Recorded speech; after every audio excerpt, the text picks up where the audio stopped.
Doctor ortho Ayurvedic oil and capsule. अब दर्द भी घुटने टेकेगा। सीएम साय ने 57 मोबाइल यूनिट को हरी झंडी दिखाकर किया रवाना। पीएम जनमन योजना के तहत मोबाइल यूनिट का शुभारंभ। मोबाइल यूनिट के जरिए अनुसूचित क्षेत्र के ग्रामीणों को मिलेगी बेहतर स्वास्थ्य सुविधा।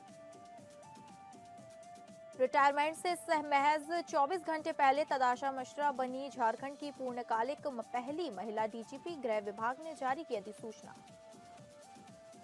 महाराष्ट्र के कल्याण डोंबिवली महानगर पालिका चुनाव में भाजपा की 2 महिला उम्मीदवार निर्विरोध चुनी गई। वहीं पनवेल महानगर पालिका चुनाव में मतदान से पहले ही बीजेपी भाजपा उम्मीदवार नितिन पाटिल की जीत। शेतकरी कामगार पार्टी के उम्मीदवार का नामांकन रद्द होने से चुने गए निर्विरोध।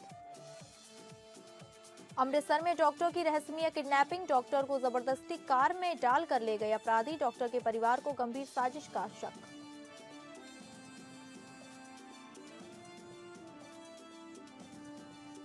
नमस्कार, आप सभी का स्वागत है स्टेट लाइव में और मैं हूं आपके साथ अंकिता सिंह। बुलेटिन की शुरुआत करेंगे झारखंड की खबरों से, जहां झारखंड के 1994 बैच की आईपीएस अधिकारी तदाशा मिश्रा को महानिदेशक एवं पुलिस महानिरीक्षक यानी नियमित डीजीपी के रूप में नियुक्त कर राज्य सरकार ने अपने आदेश पर मोहर लगा दी है। जानकारी के मुताबिक आज से वो सेवानिवृत्त होने वाली थी, मगर उससे ठीक पहले ही सरकार ने उन्हें 2 वर्षों का सेवा विस्तार दे दिया। इस संबंध में अधिसूचना जारी करते हुए गृह विभाग ने जानकारी दी कि तदाशा मिश्रा राज्य की पहली पूर्णकालिक महिला डीजीपी होंगी। अधिसूचना में ये भी कहा गया कि तदाशा मिश्रा पहले से झारखंड की प्रभारी महानिदेशक एवं पुलिस महानिरीक्षक के रूप में कार्यरत थीं और अब उन्हें औपचारिक रूप से झारखंड के महानिदेशक और पुलिस महानिरीक्षक के पद पर नियुक्त एवं पदस्थापित कर दिया गया है। वहीं राज्यपाल के आदेश से जारी अधिसूचना में ये नियुक्ति की गई और अधिसूचना पर गृह विभाग के अवर सचिव अजीत कुमार सिंह के हस्ताक्षर हैं। मालूम हो कि झारखंड की पहली महिला डीजीपी तदाशा मिश्रा उड़ीसा की रहने वाली हैं, जो 1994 में यूपीएससी में सफल होने के बाद बिहार कैडर में शामिल हुई। फिर 2000 में झारखंड अलग होने के बाद वो झारखंड कैडर में हो रही हैं। गौरतलब है कि तदाशा मिश्रा की छवि एक ईमानदार आईपीएस अफसर की रही है और पूरे करियर में उनका किसी भी विवाद से कोई नाता नहीं रहा। वहीं अपने करियर की शुरुआती दिनों में उन्होंने रांची के सिटी एसपी के रूप में योगदान दिया। इसके अलावा बोकारो एसपी, एडीजी रेल और गृह, जेल और आपदा प्रबंधन विभाग में विशेष सचिव के रूप में तदाशा मिश्रा काम कर चुकी हैं।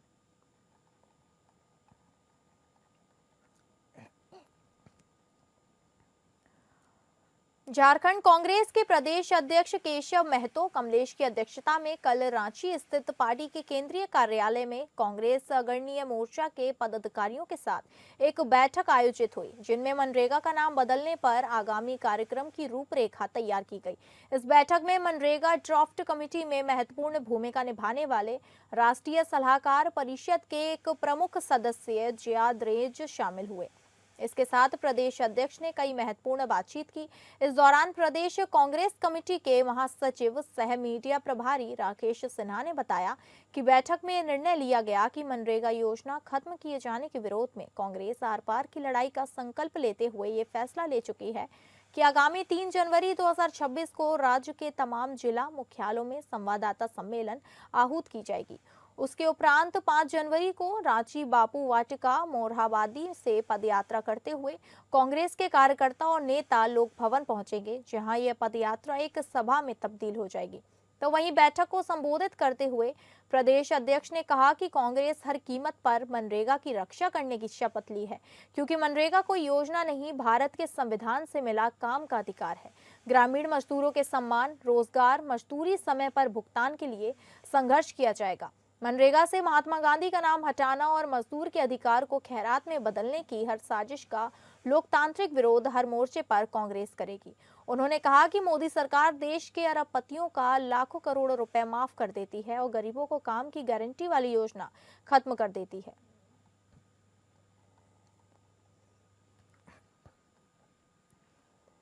झारखंड में पैसा नियमावली को राज्य सरकार द्वारा मंजूरी दिए जाने के बाद पक्ष विपक्ष के बीच राजनीतिक विवाद लगातार बढ़ता जा रहा है। इसी क्रम में राजधानी रांची स्थित भाजपा के केंद्रीय कार्यालय में कल एक प्रेस कॉन्फ्रेंस आयोजित कर रहे के पूर्व मुख्यमंत्री और भाजपा के वरिष्ठ नेता रघुवर दास ने इस नियमावली पर गंभीर सवाल उठाए। इस दौरान उन्होंने सरकार की नियम पर सवाल उठाते हुए चिंता जताई कि पैसा कानून के तहत पारंपरिक ग्राम सभा प्रमुखों की भूमिका की अनदेखी की गई है। उधर भाजपा द्वारा लगाए गए इस बड़े आरोप पर राज्य सरकार का बचाव करते हुए कांग्रेस ने भी पलटवार किया है। दरअसल पार्टी के प्रदेश मीडिया प्रभारी राकेश सिन्हा ने एक बातचीत में ये पूछा कि जब रघुवर दास खुद मुख्यमंत्री थे तो उन्होंने राज्य में पैसा कानून क्यों नहीं लागू किया। मैं मानता हूं कि हमारे जनजाति समाज की आंखों में धूल झोंकने का काम ये सरकार कर रही है।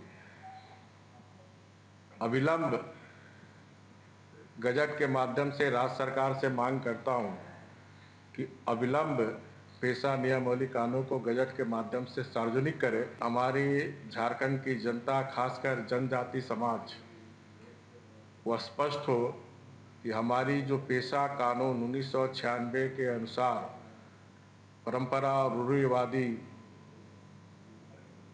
सांस्कृतिक पहचान, धार्मिक प्रथा अक्षुण्ण रहे। इसीलिए 1996 में पेशा कानून शेड्यूल एरिया में, जो झारखंड में 13 जिला 112 प्रखंड में लागू होगा, उसको अविलंब स्पष्ट करें। आज के प्रेस में मुझे इतना ही कहना था। आपका कोई प्रश्न हो तो आप पूछ सकते हैं। आय से अधिक संपत्ति से जुड़े मामले को लेकर एसीबी रांची की टीम द्वारा बीते कल की रात एक वादी कार्रवाई की गई, जिसके तहत एसीबी ने कोडरमा जिले के तिलैया थाना क्षेत्र स्थित गाड़ी के शोरूम को सील कर दिया है। आपको बता दें कि इस कार्रवाई के पूर्व एसीबी की टीम ने काफी देर तक मोटोजेन के शोरूम के अंदर कागजातों की जांच की। इस दौरान कई कागजातों के साथ शोरूम से लेन देन से जुड़े हिसाब के दस्तावेज और कंप्यूटर के सीपीयू को एसीबी की टीम अपने साथ ले गई। वहीं मंगलवार को हजारीबाग और रांची एसीबी की टीम से तकरीबन 10 अधिकारी कोडरमा स्थित मोटोजेन के शोरूम पर कार्रवाई के लिए पहुंचे और यहां काफी देर तक शोरूम में जांच करने के बाद देर शाम के बाद शोरूम को सील कर दिया गया।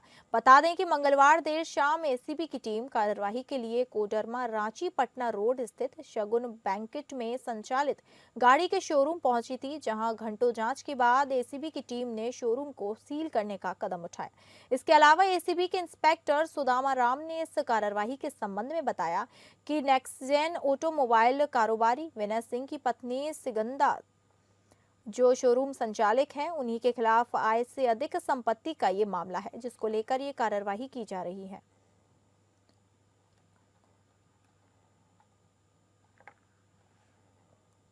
नए साल को लेकर लोग पिकनिक मनाने के लिए जाते हैं, लेकिन देवघर में किसी भी मनोरम स्थान पर जाने से पहले लोग सबसे पहले पूजा करने के लिए देवघर के बाबा वैद्यनाथ मंदिर पहुंचते हैं। नए साल के 1 जनवरी के मौके पर मंदिर में होने वाली भीड़ को लेकर मंदिर प्रबंधक और जिला प्रशासन की तरफ से विशेष तैयारियां की जा रही हैं। मंदिर में हुए तैयारी को लेकर मंदिर प्रबंधक रमेश परिहस्त ने बताया कि 1 जनवरी को हजारों की संख्या में महिला मंदिर परिसर में भीड़ रहती है। नए साल के आगमन पर जिला प्रशासन की तरफ से मंदिर में भी सुरक्षा के साथ साथ भी नियंत्रण को लेकर विशेष इंतजाम किए गए हैं। जिले के उपायुक्त और एसपी ने कहा कि सुरक्षा के मद्देनजर सुरक्षा बलों की तैनाती की गई है। साथ ही आम श्रद्धालुओं सुगम तरीके से जल अभिषेक कर सकेंगे। वहीं 31 दिसंबर को भी मंदिर में काफी भीड़ देखने को मिल रही है, जिसमें अनुमान लगाया जा रहा है कि वर्ष 2026 के पहले दिन अत्यधिक भीड़ की उम्मीद है। वहीं सुरक्षा को लेकर जिले के डीएसपी लक्ष्मण प्रसाद ने बताया कि नए साल को देखते हुए ड्रिंक एंड ड्राइव को लेकर अभियान चलाया जा रहा है। इसके अलावा नए साल में होने वाली भीड़ को देखते हुए बड़े वाहनों के प्रवेश पर भी रोक लगाई गई है। देवघर में नव वर्ष को देखते हुए हम लोगों ने पहले रूट को डाइवर्ट किया है। सुबह 6 बजे से लेकर के रात्रि के 1 बजे तक रूट डाइवर्ट रहेगी और नो एंट्री रहेगी। इसमें बड़ी वाहनों और व्यावसायिक वाहनों का प्रवेश निषेध रहेगा। साथ में मंदिर के लगभग 500 मीटर के रेडियस में छोटी और बड़ी वाहनों का प्रवेश निषेध है और यात्री जो लोग श्रद्धालु आ रहे हैं उनको शिव गंगा से होते हुए डायवर्सन 1 होते हुए शिवराम झा चौक से क्यू कॉम्प्लेक्स होते हुए जाने की सुविधा रूट लाइन बनाई गई है। इसमें पुलिस फोर्स, बाहर से भी बहुत पुलिस फोर्स आ रहे हैं, उनकी सभी की प्रतिनियुक्ति की गई है, दंडाधिकारी भी प्रतिनियुक्त हैं, और हम लोग कोशिश करेंगे कि सभी श्रद्धालुओं का सुगम और अच्छे तरह से सुरक्षित एकदम जलार्पण हो सके। झारखंड में नए साल के स्वागत पर कड़ाके की ठंड से राजधानी रांची सहित कई जिले में ठिठुरन बढ़ी हुई है। आज भी राजधानी रांची सहित कई जिलों में भारी ठंड और शीतलहर का कहर देखने को मिल रहा है, जिससे लोगों को फिलहाल राहत की संभावना भी नहीं है। दरअसल मौसम विभाग के अनुसार पश्चिमी विक्षोभ के कारण राज्य भर में मौसम में लगातार बदलाव हो रहा है। बीते 24 घंटों में गुमला जिले का न्यूनतम तापमान 2.4 डिग्री सेल्सियस दर्ज किया गया, जो पिछले 10 वर्षों में सबसे कम है। वहीं खूंटी जिले में न्यूनतम तापमान 3.4 डिग्री सेल्सियस रहा, जिससे यह दूसरा सबसे ठंडा जिला बन गया। और रांची में न्यूनतम तापमान 5.4 डिग्री सेल्सियस रहा, जो सामान्य से 3.1 डिग्री कम है। इसके अलावा कई जिलों में शीतलहर चलने की संभावनाएं जताई गई हैं। इसी बीच मौसम केंद्र के वैज्ञानिक अभिषेक आनंद ने हमारी संवाददाता से बातचीत में भी नए साल पर मौसम के हाल पर पूरी जानकारी ली थी। में जो गिरावट कई जिलों में देखने को मिली, जिसके कारण विजिबिलिटी भी कम नजर आई है रांची समेत कुछ और जिलों में। आइए जानते हैं प्रभारी निदेशक अभिषेक आनंद। तो अभी में जो टेम्परेचर जो चल रहा है मिनिमम, वो सामान्य के पास में ही है, बहुत ज्यादा अंतर नहीं है, एक आध जगह पे थोड़ा सा सामान्य से डेविएशन है, बट शीतलहर जैसी स्थिति नहीं है। बट फिर भी ठंडा काफी आपको देखने को मिल रहा है, वो ठंडा है और फील लाइक में वो स्थिति देखने को मिल रही है कि कोल्ड वेव जैसा लग रहा है। ऐसे डेटा वाइज नहीं आ रहा है कोल्ड वेव अभी तक में। और सुबह में कुछ आपको फॉग देखने को मिल रहा है, खास करके जो बिहार से एडजॉइनिंग जो एरियाज हैं झारखंड के, पलामू संभाग से लेके जो पूरा नॉर्थ बेल्ट है अप टू पाकुड़ साहिबगंज तक में आपको अच्छा फॉग देखने को मिल रहा है, घना कोहरा देखने को मिल रहा है। और जो पलामू संभाग में है वहाँ पे उससे सटे एरिया में भी आइसोलेटेड कोल्ड डे देखने को मिल रहा है। मतलब क्योंकि जो कोहरा है वो पूरी तरीके से छटता नहीं है दिन में, जिसके कारण जो अधिकतम तापमान है वो बहुत बढ़ता नहीं है। तो दिन में भी अधिकतम तापमान गिरा हुआ रहता है और जो मिनिमम टेम्परेचर है वो भी 10 से नीचे है, तो कोल्ड डे की भी स्थिति दिखती है। आप पीछे मेरे जो सैटेलाइट इमेजरी देख रहे हैं, तो इसमें आप देख सकते हैं कि ये जो आपको व्हाइट वाला दिख रहा है ये कोहरे का चादर है। और कोहरे का चादर का कुछ एरिया देखिए झारखंड के पलामू संभाग में, कुछ एरिया आप देखेंगे कि गोड्डा और साहिबगंज के पास में पहुंचा हुआ है झारखंड में, ज्यादा ये बिहार में, यूपी में आपको देखने को मिल रहा है। तो ये अभी की स्थिति है। अभी अगर हम लोग बात करें तो 11:30 बजे अभी साढ़े दिन की स्थिति है। तो ये जो फॉग जिस एरिया में रहेगा वहां पे आप कोल्ड डे भी आपको देखने को मिलेगा और जो विजिबिलिटी है वो भी थोड़ी सी पुअर देखने को मिलेगी। नए साल पे क्या मौसम, मतलब अभी मैम थोड़ा सा समय है, नए साल में ये ठंड रहेगा। जैसे मैंने बताया कि दिसंबर का लास्ट वीक और जनवरी का फर्स्ट वीक में अच्छा ठंडा रहता है जब रिकॉर्ड टूटते हैं, तो ठंड से तो राहत नहीं मिलेगी। कोहरे की कुछ स्थिति है, जैसे आने वाले दिनों में कुछ कोहरे में जैसे घना कोहरा से हल्के से मध्यम दर्जे का कोहरा हो सकता है मॉर्निंग आवर्स में, तो बहुत राहत नहीं है। लोगों को प्रिकॉशन लेके ही अपना काम काज करना है और थोड़ा सा ध्यान देंगे तो ये जो ठंड है ये इससे अच्छे से निपट पाएंगे। जी बहुत बहुत शुक्रिया। तो आपने सुना हमारे बीच रांची मौसम केंद्र के प्रभारी निदेशक अभिषेक आनंद ने जानकारी दी कि फिर कोहरे से राहत की, जिसके कारण विजिबिलिटी में काफी ज्यादा असर पड़ता है, प्रभावित होते हैं यातायात। इसकी बात करें तो कोहरे में गिरावट हो सकती है आने वाले समय में, इस तरह की जानकारी मिली है। फिलहाल हमारे सहयोगी दीपक के साथ APN न्यूज से मैं तृप्ति राजी। जहां प्रधानमंत्री जनमन योजना के तहत आज छत्तीसगढ़ के मुख्यमंत्री विष्णुदेव साय ने 57 मोबाइल मेडिकल यूनिट्स का शुभारंभ किया।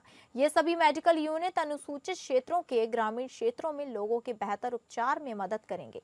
सीएम विष्णुदेव साय ने पीएम मोदी को धन्यवाद देते हुए कहा कि पीएम को धन्यवाद जिन्होंने अनुसूचित क्षेत्रों के ग्रामीण क्षेत्रों में रहने वाले लोगों के स्वास्थ्य के प्रति सोचा और अब उन लोगों को मोबाइल यूनिट के जरिए बेहतर स्वास्थ्य सुविधा मिल पाएगी। सीएम ने कहा कि आज 57 मोबाइल यूनिट को रवाना किया गया है, जो अनुसूचित क्षेत्रों के 18 जिलों में अपनी सेवाएं देंगे और जल्द ही नई गाड़ियां भी आएंगी। 57 मोबाइल मेडिकल यूनिट जो एकदम सुसज्जित है हर तरह से, जिसमें डॉक्टर हैं, उसमें नर्स हैं और सारा टेक्निकल यूनिट है, दवाई है। ऐसे 57 अभी प्रथम किस्त में ये मोबाइल यूनिट आया है और आने वाला है। और जो 18 ज़िले हैं और जो 2100 बसाहटें हैं उनके बीच में इनका काम होगा।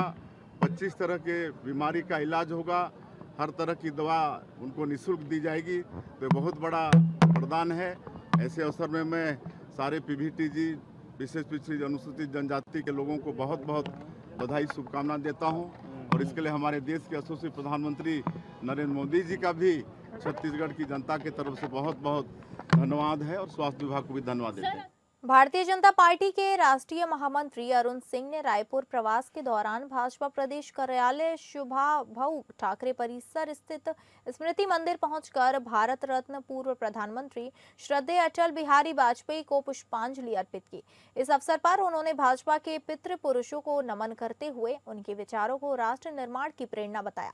भाजपा के राष्ट्रीय महामंत्री अरुण सिंह ने भारत रत्न श्रद्धेय अटल बिहारी वाजपेयी के साथ साथ कुशाभाऊ ठाकरे, डॉक्टर श्यामा प्रसाद मुखर्जी, पंडित दीनदयाल उपाध्याय एवं राजमाता विजयराजे सिंधिया को पुष्पांजलि अर्पित कर श्रद्धा सुमन अर्पित किए। इस अवसर पर अरुण सिंह ने कहा कि श्रद्धेय अटल बिहारी वाजपेयी ने अपना संपूर्ण जीवन सुशासन, लोकतांत्रिक मूल्य और राष्ट्र निर्माण को समर्पित किया। उनका व्यक्तित्व, कृतित्व और दूरदर्शी नेतृत्व देश के चहुमुखी विकास के लिए सदैव पथ प्रदर्शक रहेगा। उन्होंने अटल जी को एक प्रखर वक्ता, संवेदनशील राजनेता और ओजस्वी कवि के रूप में याद करते हुए कहा कि उनका योगदान भारतीय राजनीति में अविस्मरणीय है। इसके पश्चात भाजपा राष्ट्रीय महामंत्री अरुण सिंह ने अटल जी के जीवन और उनके राजनीतिक योगदान पर केंद्रित प्रदर्शनी का अवलोकन किया। प्रदर्शनी के माध्यम से अटल जी के संघर्ष, नेतृत्व और राष्ट्र हित में किए गए ऐतिहासिक निर्णयों को प्रदर्शित भी किया।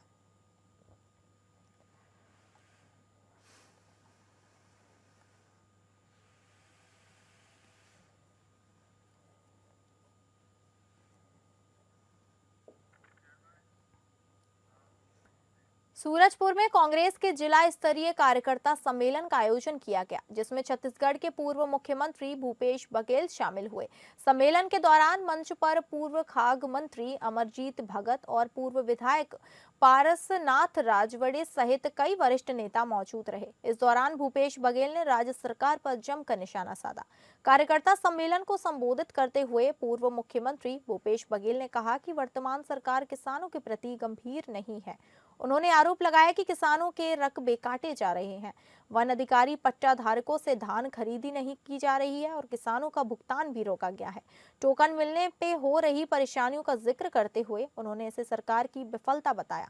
भूपेश बघेल ने कहा कि सरकार द्वारा कई पात्र लोगों के राशन कार्ड काट दिए गए हैं, जिससे उन्हें राशन नहीं मिल पा रहा। वहीं बिजली दरों में बढ़ोतरी और मनरेगा कार्य बंद होने से ग्रामीण क्षेत्रों में बेरोजगारी बढ़ी है। उन्होंने कहा कि कांग्रेस इन सभी मुद्दों को लेकर सड़क से सदन तक संघर्ष करेगी। गुटबाजी को लेकर पूछे गए सवाल पर भूपेश बघेल ने कहा कि कांग्रेस में गुटबाजी कोई कमजोरी नहीं बल्कि संगठन की ताकत है।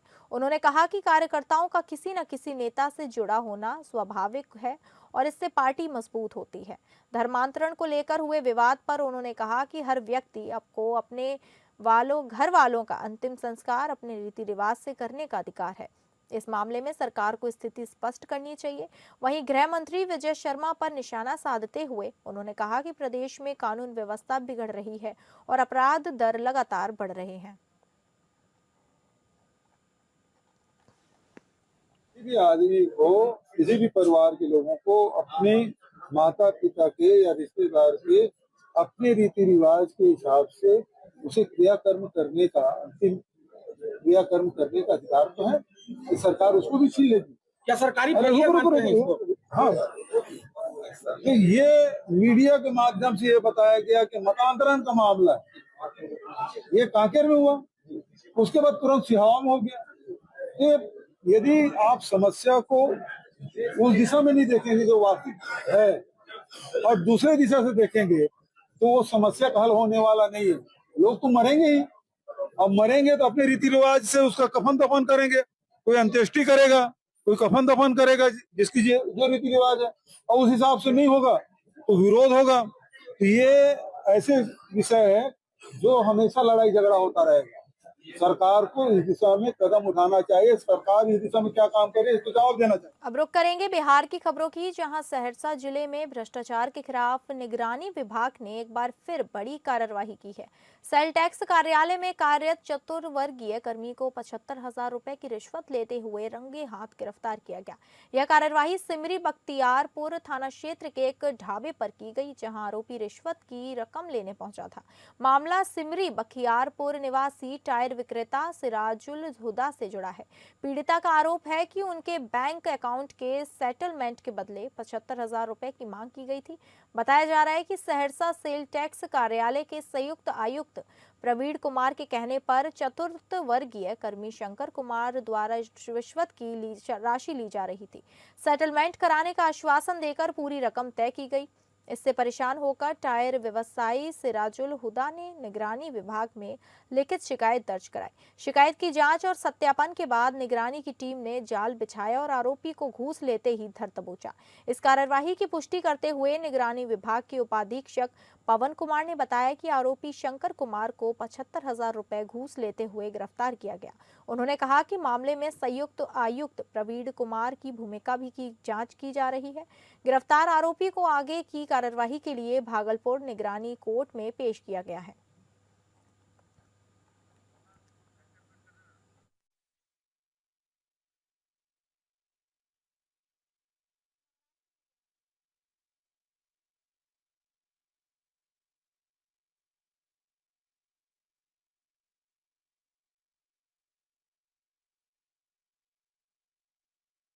अब बात करेंगे महाराष्ट्र की खबरों की, जहां पनवेल महानगर पालिका की चुनावी प्रक्रिया में भारतीय जनता पार्टी को बड़ी सफलता मिली है। वार्ड क्रमांक 18-20 से भाजपा उम्मीदवार नितिन पाटिल का बिना विरोध नगर सेवक पद पर चयन हुआ है। इस बार से शेतकरी कामगार पार्टी के उम्मीदवार द्वारा दाखिल किया गया नामांकन पत्र जांच प्रक्रिया के दौरान रद्द कर दिया गया है। इसके चलते चुनाव मैदान में नितिन पाटिल एकमात्र उम्मीदवार रह गए और उनकी बिना विरोध जीत की आधिकारिक घोषणा कर दी गई। नितिन पाटिल के बिना विरोध चुने जाने से भाजपा कार्यकर्ताओं में उत्साह का माहौल है। पार्टी पदाधिकारियों और समर्थकों ने उनका अभिनंदन किया। इस जीत से पनवेल महानगर पालिका में भाजपा की स्थिति और मजबूत होने की चर्चा राजनीतिक गलियारों में हो रही है। नवनिर्वाचित नगर सेवक नितिन पाटिल ने कहा कि वे वार्ड के विकास कार्यों को प्राथमिकता देंगे और नागरिकों की समस्याओं के समाधान के लिए पूरी प्रतिबद्धता के साथ काम करेंगे।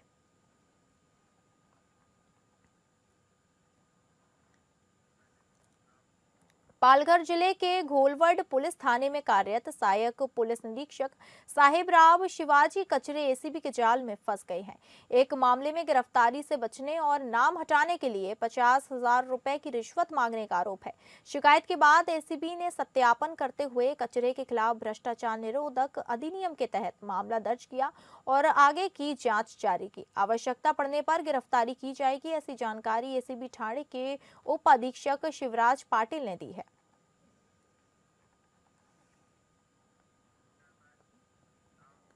अब रुक करेंगे पंजाब की खबरों की, जहां अमृतसर के भुल्लर एवेन्यू इलाके में जो पुलिस कमिश्नर गुरप्रीत सिंह भुल्लर के घर के पास है, एक एमबीबीएस डॉक्टर सरप्रीत सिंह गिल की देर रात किडनैपिंग का सनसनीखेज मामला सामने आया है।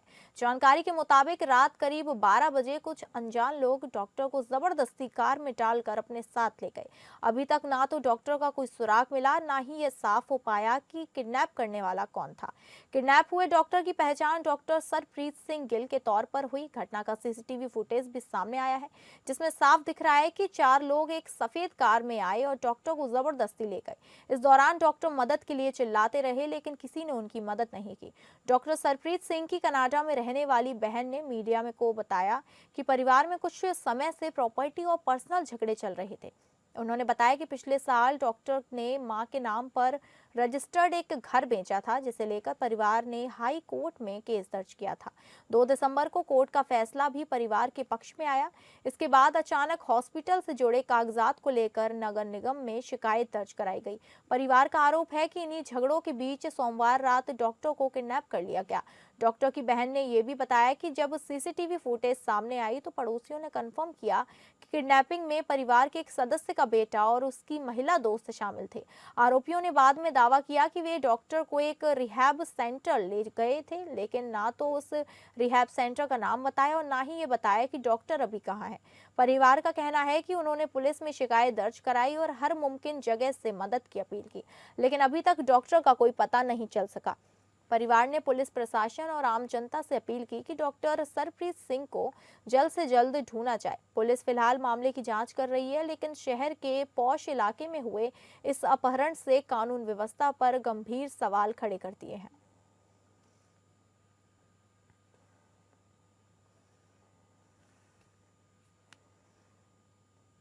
ने जबरदस्ती ਉਹਨੂੰ ਵਿਚਵਾੜ ਲਿਆ। ਜਿਵੇਂ ਤੁਸੀਂ ਵੀਡੀਓ 'ਚ ਦੇਖੋਗੇ ਉਹ ਚਿੱਕਾ ਮਾਰ ਰਿਹਾ, ਬਚਾਓ ਬਚਾਓ ਕਰ ਰਿਹਾ ਹੈ ਤੇ ਮਗਰ ਕਿਸੇ ਨੇ ਉਹਦੀ ਕੋਈ ਮਦਦ ਨਹੀਂ ਕੀਤੀ।